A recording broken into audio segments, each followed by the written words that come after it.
교과서 158쪽 사회복지 부분 살펴보겠습니다. 오늘 공부할 내용은 사회복지랑 관련된 거고요. 그래서 첫 번째로 의미부터 줄을 쳐볼게요. 여기 본문에서 네 번째 줄에 보면 이에 따라 나오죠. 그 다음부터 한 사회의 모든 구성원이 평생 행복하고 안정된 삶을 누리도록 하는 사회적 노력과 지원이 필요한데 이를 사회복지라고 합니다. 자, 맨 위에 줄 보면 인간은 누구나 행복한 삶을 살기 원하지만 질병이나 장애, 실직, 빈곤, 재해 등과 같은 우리가 예측하지 못한 수많은 위험에 직면할 수 있고 이런 것들이 생기면 우리도 어렵지만 이런 개개인들의 어려움이 또 더해져서 사회 문제로까지 이어질 수 있어서 국가적 차원에서 다양한 제도를 만들어서 이런 것들을 국민들의 행복한 삶을 돕고자 해요. 이걸 우리가 복지라고 하죠. 그래서 교육, 의료, 주거, 고용 등의 다양한 차원에서 우리의 삶의 질을 향상하기 위한 노력을 하고 있습니다. 자, 밑에 자료 속으로 보면 우리 역사 속에서 국가는 가난한 국민을 위해 무엇을 했을까? 자, 여기에 삼국시대, 고려시대, 조선시대 얘기가 나와요. 삼국시대에는 우리 고구려, 백제, 신라 그 시절이죠. 고구려에서 진대법이라는 거를 실시해서 춘궁기, 봄에는 굉장히 궁핍하고 어려웠대요. 가을에 추수한 거를 겨울 동안 해가지고 다 먹고 봄쯤이 되면은 더 이상 먹을 곡식이 없어서 어려워하는 백성들한테 국가가 양곡을 빌려주었다가 다음에 가을에 추수를 하면은 그때 다시 거두어 드리는 이런 식으로 국민을 위한 복지제도를 실시했다고 하고요. 고려시대에는 가난한 백성을 돕기 위해서 구제 도감이 설립되었고 빈곤 문제 해결에 대한 관심을 가지고 있었다라는 걸 알 수 있죠. 의학 혜택을 주기 위한 해민국을 두었다고 하고요. 우리는 지금 건강보험이라는 제도로 의학 부분에서 혜택을 받고 있는데 고려시대에도 그런 부분에 대한 고민을 하면서 이런 것을 두었다고 합니다. 조선시대에는 의창이라는 게 있었네요. 재난에 대비해서 역시 공무를 비축했다가 재난 시에 우리가 예상치 못한 큰 어려움이 있을 때 국민을 위해서 제공을 했다고 하고요. 그 다음에 고종이 광제원, 의학교, 그 다음에 대한의원을 설치해서 역시 의료 부분에서 이제 신경을 썼다고 하죠. 자, 여기에 나오는 내용들은 우리 지금 역사 시간 아니기 때문에 고구려의 진대법, 고려시대 해민국 이렇게 외울 필요 없고요. 그냥 과거에도 우리 역사 속에서 가난한 국민 혹은 어려움에 처한 국민을 위해서 국가가 이런 노력을 했었구나. 그냥 이렇게 사례로서 알고 이해만 하고 넘어가면 되겠습니다. 자, 그럼 159쪽으로 넘어갈게요. 교과서 159쪽 보겠습니다. 복지국가의 등장. 산업혁명 이후 우리 산업혁명이 일어난 시기 하면은 18세기에서 19세기 이쯤을 얘기하고요. 자, 이때는 자본주의가 이제 막 시작될 때예요. 그래서 초기 자본주의. 자, 초기 자본주의 시절이 바로 이 산업혁명 이후의 시기를 얘기합니다. 이때 자본주의가 성장하기 시작할 때쯤이고요. 물건이 이제 공장에서 대량 생산 될 때를 얘기하는데요. 그러면서 우리가 물질적 풍요를 누리게 되었지만 이때는 무엇을 중시했냐면 이때 중시했던 거는 자유예요. 자유 중시. 그래서 국가는 간섭을 하지 말아라가 트렌드였어요. 그래서 국가의 역할이 굉장히 작은 시기였고요. 모든 걸 시장에 맡기고 국가는 최대한 거기에 손을 대지 않는 것이 이 시대의 트렌드였어요. 그래서 우리 이때 국가를 야경국가, 밤에 경찰들이 그냥 도둑이 있나 없나 순찰 들고 그 정도 역할만 하면 된다라고 해서 이렇게 불렀고요. 그 다음에 정부가 하는 역할이 굉장히 적었어요. 정부가 최대한 나서지 않았어야 하는 시기였기 때문에 우리 작은 정부 시기다라고 얘기했습니다. 정부가 손을 놓고 있으니까 여러 가지 문제가 발생했는데요. 본문에 줄을 같이 쳐보면 빈부격차가 심화되었고요. 노동 조건이 악화되었습니다. 지금은 최저임금이라든지 아니면 하루에 우리 근로시간, 법에 정해진 근로시간 같은 것들이 있지만 이때는 국가가 그런 것들을 법으로 이렇게 잘 정비해 놓지 않았고 사회적 약자를 위한 제도 같은 것도 거의 만들지 않은 시기였어요. 그래서 이런 문제들이 나타나면서 국민의 삶을 위협하게 되고 더 이상 국가가 가만히 있으면 안 되겠다. 국가가 나서서 국민의 안전한 삶을 위해서, 삶의 질 향상을 위해서 노력해야겠다. 이런 의견들이 나오면서 사회복지라는 개념이 등장하기 시작했습니다. 그 이후에 사회복지 이념을 구체적으로 실현하고자 여러 나라에서 많은 노력을 기울였는데요. 자, 여기 굉장히 중요한 게 나오죠. 우리 1학년 때 통합사회에서도 배웠을 거예요. 최초로 사회권을 규정한 바이마르 헌법. 자, 독일에서 굉장히 유명한 헌법이죠. 1919년에 바이마르 헌법에서 우리 사회복지랑 가장 관련 있는 기본권은 5가지의 기본권 중에 사회권이죠. 이 사회권을 처음으로 규정했고요. 그 이후로 수많은 나라에서 이제 헌법의 사회권, 우리 사회권이라는 건 국민이 국가로부터 인간다운 생활을 보장받을 권리를 얘기하는데 이런 관련 내용들을 싣기 시작했습니다. 미국에서는 뉴딜 정책이라는 게 시행되었고요. 그 다음에 사회보장법 실시되었고요. 영국에서는 베버리지 보고서가 나왔습니다. 미국의 뉴딜 정책은 미국 경제 대공황을 해결하기 위해서 케인스라는 경제학자가 국가가 이 경제 문제에 주도적으로 나서서 소비를 촉진시키고 국민들의 일자리, 실업자들이 이때 정말 많았거든요. 일자리를 만들어 주어서 소득이 생기게 하고 그 소득으로 소비를 촉진시키고 그래서 경제를 살려내자 했던 그런 정책이죠. 이거 역시 통합사회에 나왔던 내용이고요. 그 다음 영국의 베버리지 보고서 이런 것들을 통해서 현대적 의미의 사회보장제도가 확립되기 시작했습니다. 자, 여기에 나오는 공통적인 내용들은 뭐냐면 더 이상 국가가 역할을 하지 않고 뒤로 물러나 있으면 안 된다. 국가가 적극적인 개입을 해서 국민이 인간다운 생활을 할 수 있도록 노력해야 되고 제도를 만들어야 되고 그러한 복지국가가 되어야 한다라는 내용이에요. 자, 이런 이념은 이제는 전 세계로 확산하면서 오늘날 대부분의 국가는 사회적 약자의 최저 생활 보장뿐 아니라 모든 사회 구성원의 삶의 질을 보장하기 위해 노력하고 있습니다.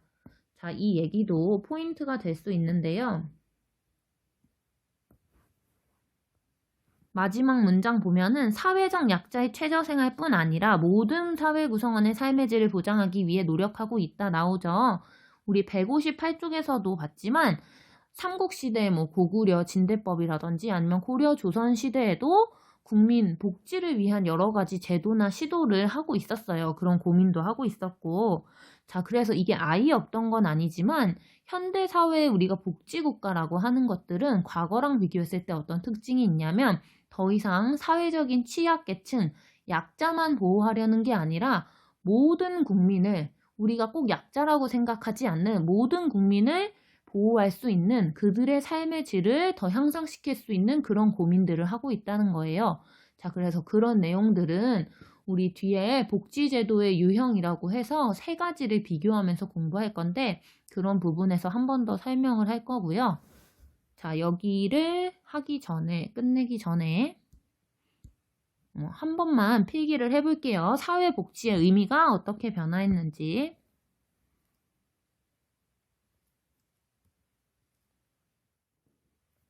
사회복지의 의미 변화에 대해서 설명하기 위해 선생님이 필기를 했는데요. 이거는 교과서 남는 부분이나 포스트잇이나 개별적으로 노트에 필기해주면 되겠습니다. 초기 자본주의 사회에서는 사회복지의 대상을 일부 취약계층, 아주 어려운 극소수의 사람들로 생각을 했고요. 현대사회에 와서는 사회복지의 대상을 모든 국민으로 확대시켰습니다. 자, 목적을 보면 일부 취약계층의 최저생활 보장, 즉 가장 기본적인 의식주만 해결해 주는 것까지 초기 자본주의 사회에서는 목적으로 생각을 했고요. 현대 사회에서는 우리 헌법에서 살펴볼 수 있듯이 우리 모든 국민의 인간다운 생활과 삶의 질 향상을 목표로 하고 있습니다.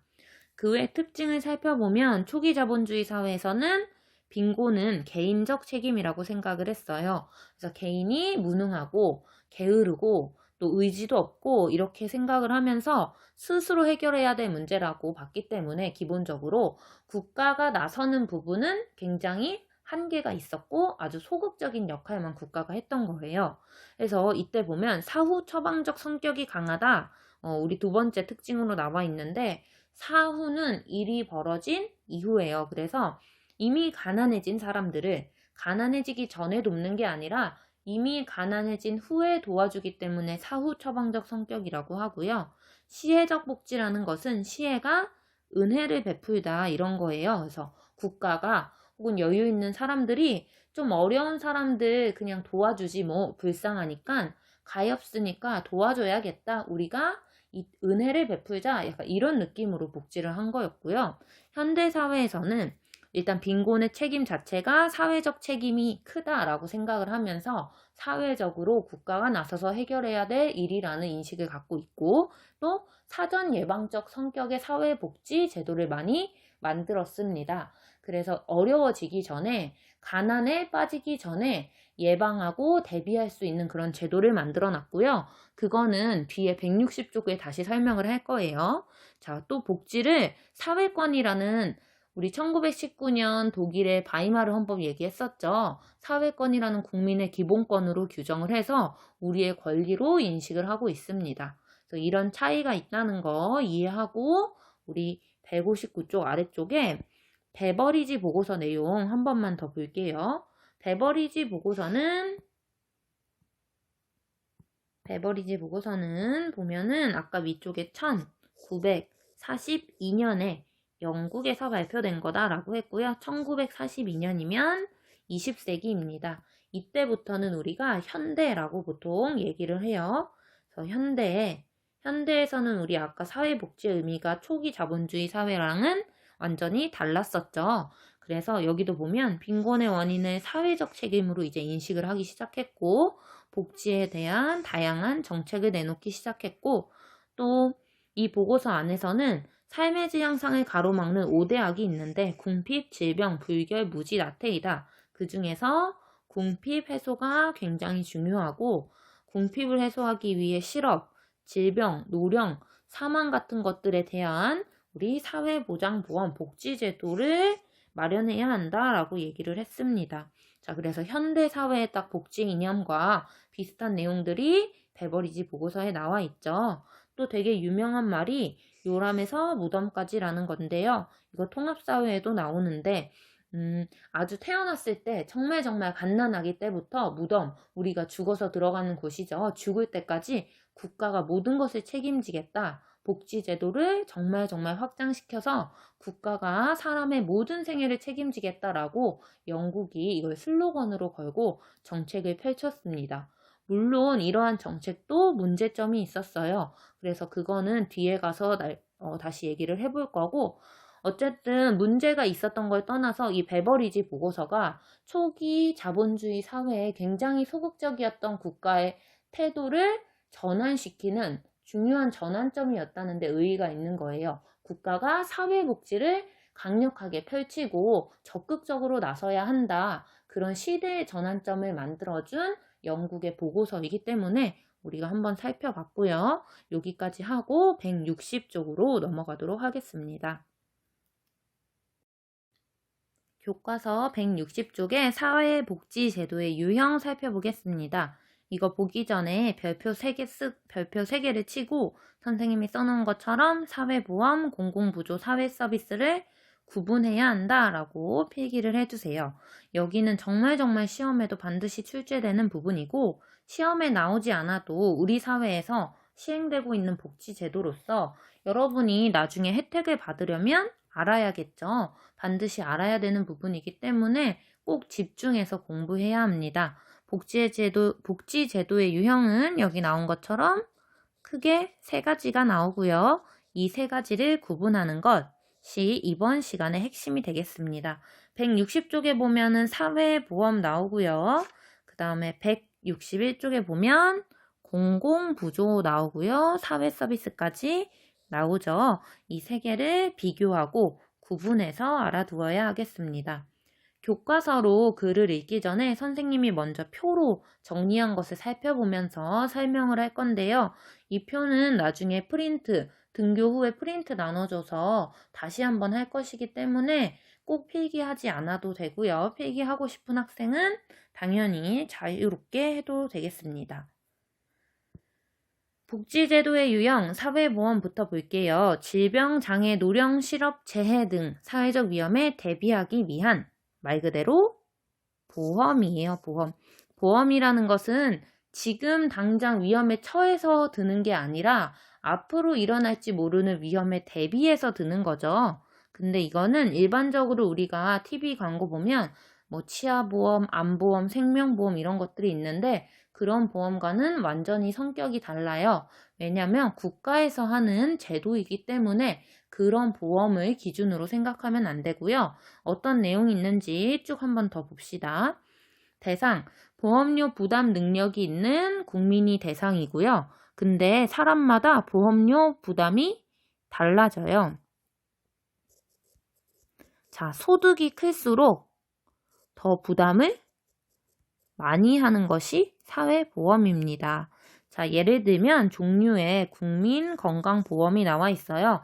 여러분이 제일 아마 익숙하고 잘 아는 의료보험인데요. 우리나라에 시행하고 있는 의료보험인데 선생님은 10만 원대를 내고 있어요, 현재. 자, 근데 어떤 사람은 이거보다 적게 내기도 하고요. 어떤 사람은 20만 원대, 또 어떤 사람은 30만 원대 이렇게 건강보험료를 내는 금액이 다 달라요. 다른 이유는 소득이 다르기 때문입니다. 본인 소득이 많으면 보험료를 더 많이 내요. 자, 그렇지만 우리 병원에 갔을 때 혜택이 다를까요? 부자들은 보험료를 많이 냈기 때문에 병원에서 할인도 더 많이 해주고 혜택도 더 많이 주나요? 어려운 사람들은 소득이 좀 적은 사람들은 보험료를 적게 냈기 때문에 병원비를 부자보다 비싸게 받나요? 그런 거 전혀 없죠. 혜택은 똑같아요. 병원에 가서 진료를 받고 우리가 처방전을 갖고 약국에 가서 약을 타고 그럴 때 이 건강보험, 의료보험이 적용이 되는데요. 혜택은 똑같아요. 국민이 모두 혜택은 똑같이 받지만 보험료는 부자일수록 더 많이 내는 거예요. 자, 그렇기 때문에 우리 이런 경우에는 소득 재분배 효과가 있다라고 얘기를 합니다. 자, 선생님 지금 월급에서 국민건강보험이 빠져나가고 있는데 내가 가입한다고 동의하거나 승인하는 게 아니라 원해서 드는 게 아니라 소득이 생기고 직업이 생기면 강제로 가입되는 거예요. 그래서 사회보험은 강제 가입이 원칙이고요. 선생님이 아픈 달은 보험료를 내고 아프지 않았을 때는 보험료를 안 내고 이러는 게 아니라 직업을 가지고 소득이 있는 이상 매달 내고 있어요. 매달 돈을 내는데 사실 선생님은 병원에 많이 가지는 않아요. 정말 1년에 손에 꼽힐 정도로 병원에 가는데 그래도 보험료로 선생님이 수백만 원을 내고 있죠, 매년. 자, 이거를 우리 상호부조의 성격이라고 합니다.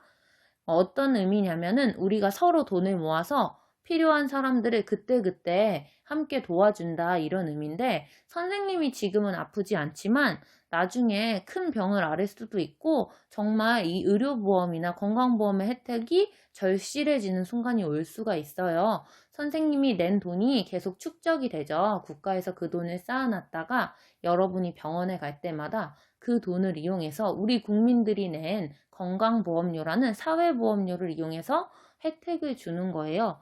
그래서 돈을 모아놨다가 아플 때마다, 즉 위험에 빠졌을 때마다 서로 도와준다라고 해서 상호부조의 성격을 띈다라고 합니다. 비용 부담을 보면 가입자, 사용자, 국가 및 지방자치단체가 공동으로 부담한다라고 써 있고요. 가입자는 본인이에요. 물론 내가 선택한 건 아니고 아까 말했듯이 강제 가입입니다. 사용자는 나를 고용한 사람을 말해요. 사용자는 고용주를 말하고요.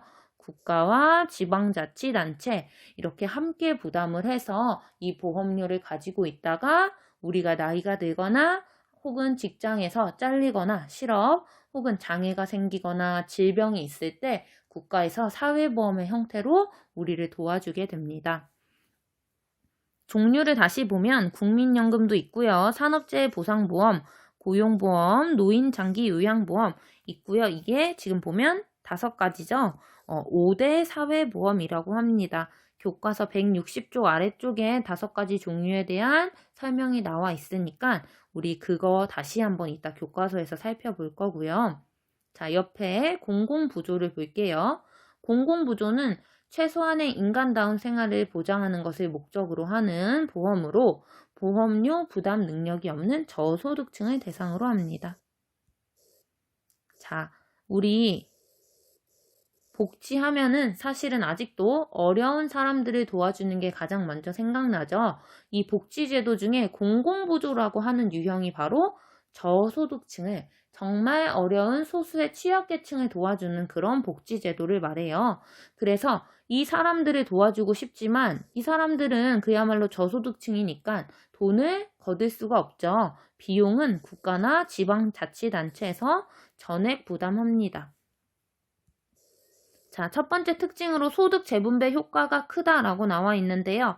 사회보험에서도 소득 재분배 효과는 있었지만 얘는 소득 재분배 효과가 더 큰 거예요. 그래서 비교해서 이것도 알아두어야 돼요. 사회보험보다는 공공부조가 소득 재분배 효과가 크다.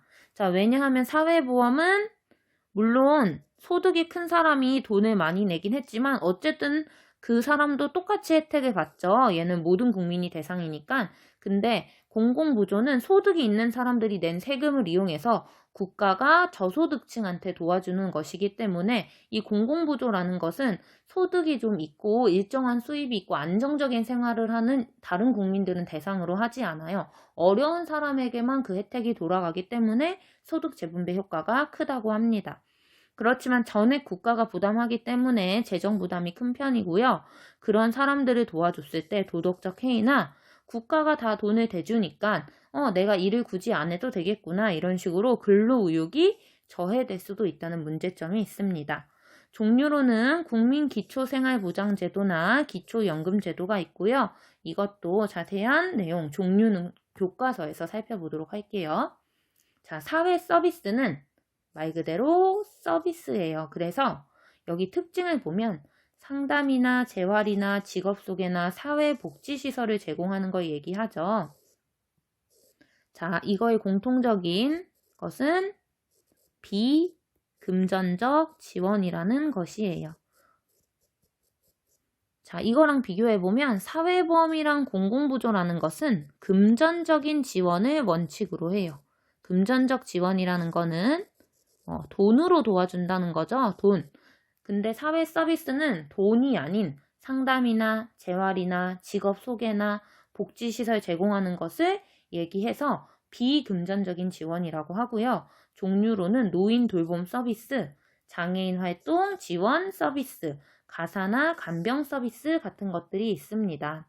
자, 요거 다 보고 교과서로 넘어가기 전에 선생님의 약국에서 받은 영수증 약봉투를 한번 사진을 찍어봤어요.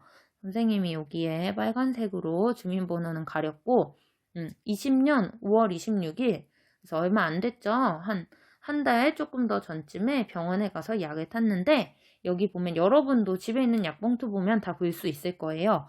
약제비 총액은 11,440원입니다. 그렇지만 본인 부담금은 3,400원밖에 안 돼요. 선생님이 결제한 금액이 3,400원이고요. 보험자 부담금이라고 해서 8,040원이 나와 있죠.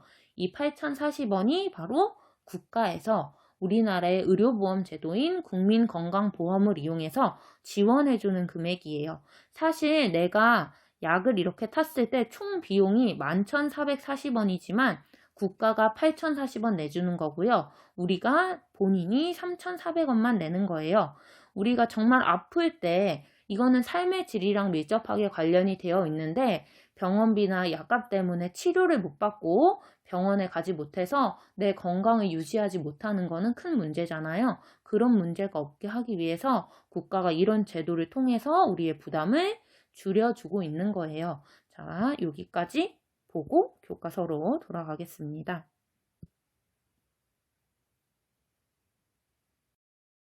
교과서 내용 보면서 사회보험부터 160쪽 줄 쳐볼게요.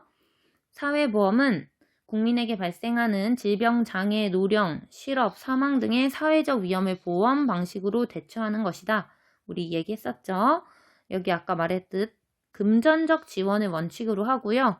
사전 예방적 성격이 있습니다. 이 말은 지금 내가 질병에 걸려서, 지금 장애가 있어서, 지금 노령, 나이가 들어서 그런 게 아니라 그때를 대비해서 미리 보험 형식으로 내는 것이다. 돈을 내고 그 다음에 국가도 거기에 보태서 돈을 내서 비축해 두었다가 우리가 위험에 빠졌을 때 필요할 때마다 도와준다라고 해서 사전 예방적이라고 하고요.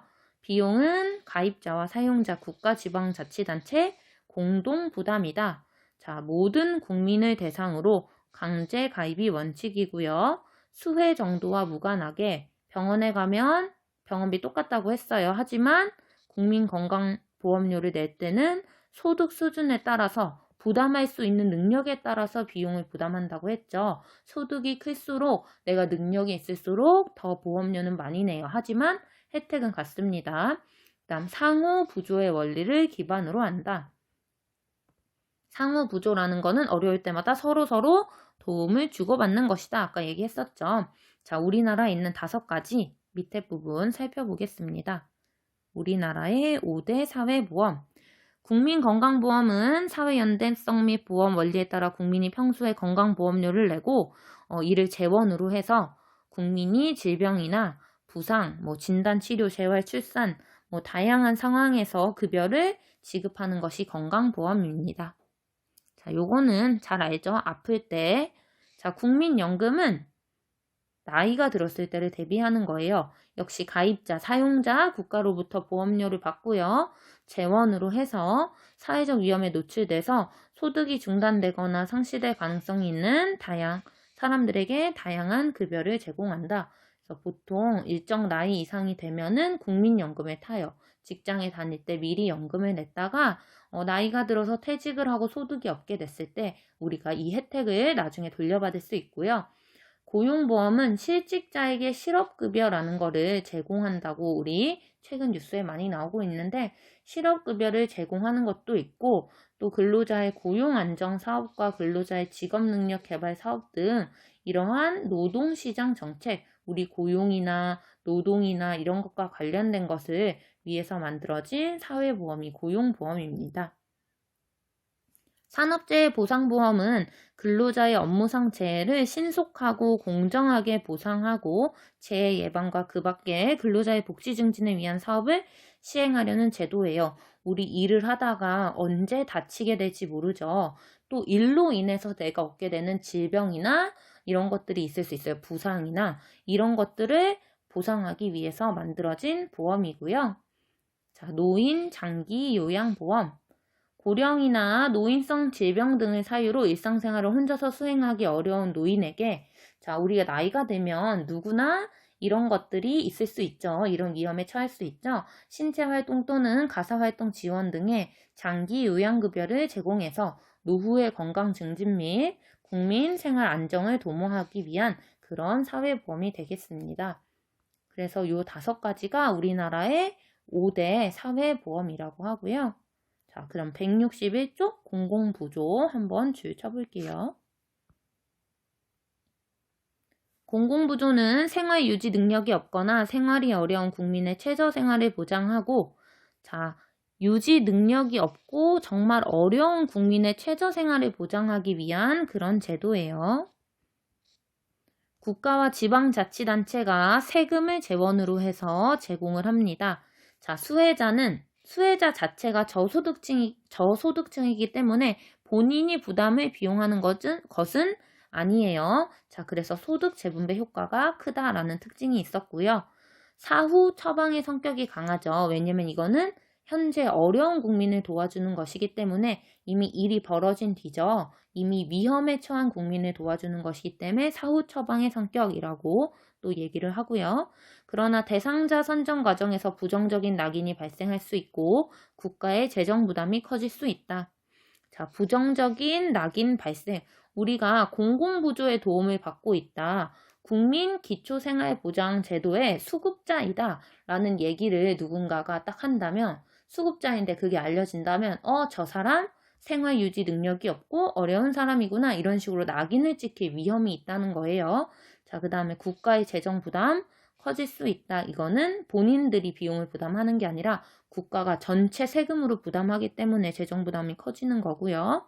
그 다음에 취약계층의 의존도를 높여서 자활, 스스로 일어나는 것이 어렵다. 우리 아까 도덕적 해이가 발생하거나 근로의욕이 저하된다 이렇게 표현했었죠. 우리나라에서는 공공부조로 국민기초생활보장제도나 기초연금제도를 시행하고 있습니다. 이러한 종류도 나오기 때문에 반드시 알아두어야 합니다. 자, 그래서 공공부조의 종류로는 국민기초생활보장제도 그리고 기초연금제도 있습니다. 자, 여기까지 줄을 치고 사회서비스 먼저 줄을 치고 밑에 자료 살펴볼게요.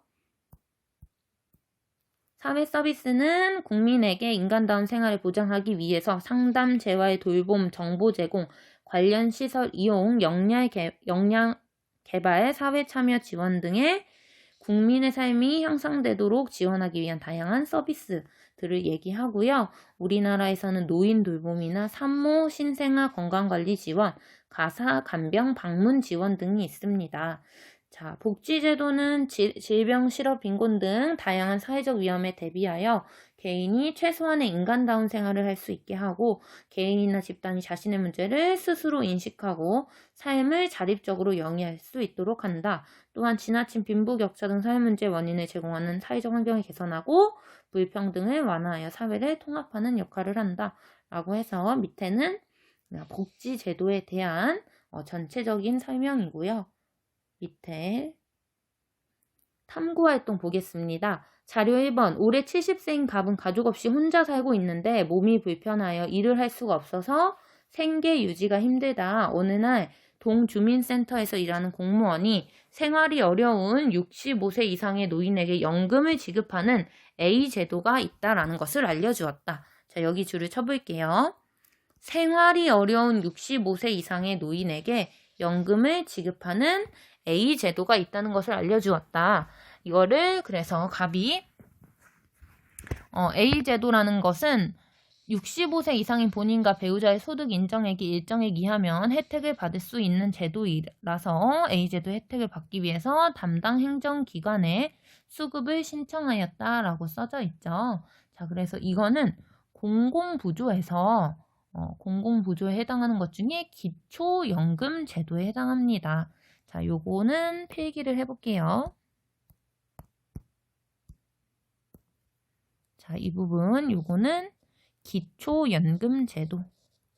기초연금제도는 세 가지 복지제도의 큰 유형 중에서 공공부조에 속하죠. 자, 자료 2번 보겠습니다. 을은 2급 장애인으로 집에서 식사 준비, 빨래 청소를 할 때 많은 어려움을 겪고 있고 을의 친구는 일상생활과 사회활동이 어려운 저소득층에게 간병 서비스를 지원하는 가사 간병 서비스를 지원하는 B 제도를 알게 되었다. 이에 을은 친구와 함께 행정기관을 방문하여서 한 달에 일정 기간 동안 가사 또는 간병 서비스를 지원받을 수 있는 이용권 바우처를 받았다라고 써져 있죠. 그래서 이거는 우리나라에서 시행하고 있는 가사 간병 방문 지원 서비스라고 할 수 있습니다. 자, 방문 지원 제도를 얘기하고요. 요거는 세 가지 유형 중에서 사회 서비스에 해당하죠. 자, 이런 식으로 금전적인 혜택을 주는 것, 생활이 어렵다는 게 포인트예요, 여기서. 그리고 65세 이상의 노인이라는 것을 합쳐봤을 때 우리가 기초연금제도 공공부조라는 걸 알 수 있고요. 자료 2번에서는 가사 간병 서비스죠. 비금전적으로 우리 어려운 사람들을, 위험에 처한 사람들을 도와주는 복지제도로서 가사 간병 방문 지원 제도라는 거 쉽게 구분할 수 있었습니다. 오늘 여기까지 하고 조금 내용이 많은데 공공부조, 사회보험, 사회서비스 세 가지는 반드시 구분할 수 있어야 돼요. 복습하고 부족한 내용은 교과서도 꼼꼼히 살펴보면서 모르는 게 없도록 공부를 잘 해보도록 합시다. 자, 여기 잠깐 마지막으로 위에 보면 국민기초생활보장제도 수급자 현황이라고 나와 있는데 국민기초생활보장제도는 여러분이 다 예상하고 있을 거예요. 생활이 어려운 저소득층 가구한테 필요한 급여를 제공해서 최저 생활을 할 수 있도록 그리고 그걸 통해서 앞으로 자활 스스로 일어나서 경제활동을 할 수 있도록 정말 어려운 계층을 도와주는 그런 공공부조 제도입니다.